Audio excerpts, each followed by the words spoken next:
Hi guys, and welcome to this little video where I'm going to change string gauges on my Strat. I've always been a firm believer that string gauges make a massive difference in tone, but today I'm willing to accept the possibility that it might all be in my head. So, I've decided to do a back-to-back comparison to see if it's as obvious to the listener as it is to me when I'm actually playing. I'd like to add, there are plenty of great YouTube demos out there that already cover this topic, but I want to hear the difference on familiar ground, i.e. a blues player, a Strat and E-flat, and a Fender amp that's probably too damn loud. Let's get into it. We have one set each of Daddario 8s, 9s, 10s, 11s, 12s, and the dreaded 13s. I'm going to play the same licks back to back. Well, I'm going to try to anyway. Inevitably what's actually going to happen is I'm going to get bored and just play Little Wing. Sorry about that.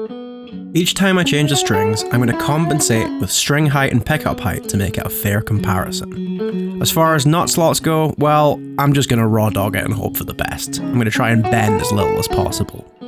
At the end, I'm going to do a montage of a couple of clips back to back for a really close comparison. If you like this kind of stuff, please hit subscribe and the bell notification, because there's always more videos coming. I've also left a link to my PayPal tip jar. If you found this useful and want to contribute to the cost of making this video, it would be greatly appreciated.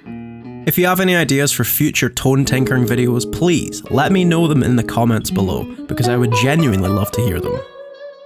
So for this video, I'll be running my Strat straight into my 1967 Super Reverb. It's on about 5, so just on the cusp of breakup, but not too much so. It's going to get mic'd with an SE VR1 Ribbon Mic that I've just got today and I'm excited to try. I've also got an Audix I5 there for a little bit of top-end bite. There's an AKG large diaphragm condenser in the room, which I'm going to blend into the mix.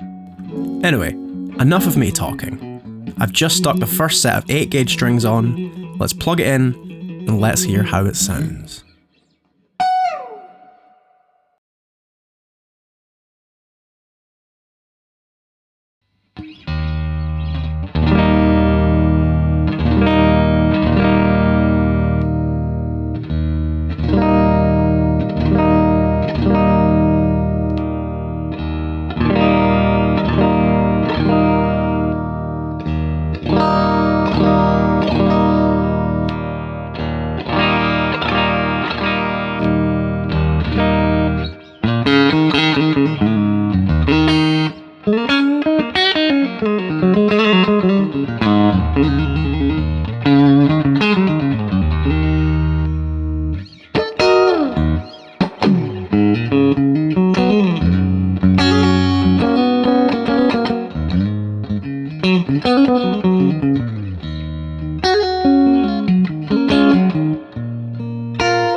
So, there we have it, 6 gauges compared back to back.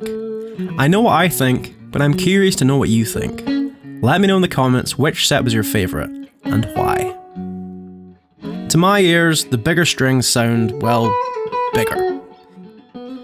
On the lighter gauge strings, I find a plinkiness in the top end, and the low strings have a kind of flubbiness to them.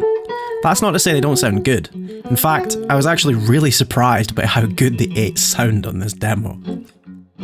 Going up the gauges, I can hear a really punchy mid-range coming in that's not present in the lighter gauges. I also hear a tighter low end in the low strings, and I hear a real roundness to the notes on the high strings that's just really addictive. To be honest, I thought when you got up to 12s and 13s you'd pass a point of diminishing returns. But to be honest, it just kept sounding better and better, which is kind of annoying because the 12s and 13s were really hard to play. But that's a topic for a different video. We're talking tone today. I think, as predicted, the 11s are my favourite set.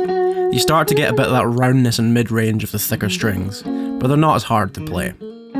This is why I tend to prefer an 11 gauge set myself. In fact, the set I find myself using most of the time is this. This is the Daddario Balance Tension 11 set. You get a 15 and a 19 on the B and G, and to my ears this gives you that roundness of the thicker gauge strings, but it still feels like a set of 11s. Anyway, I really hope you've enjoyed this video. Don't forget to hit subscribe and the bell, and if you have any ideas for future videos, let me know in the comments below. If you're interested in my band, I'll leave some info below, and if you're interested in my day job, I run a secondhand online guitar shop. I'll leave a link in the bio below. I hope you found this video interesting, and I hope you got something useful out of it. Anyway, thanks for watching, until next time.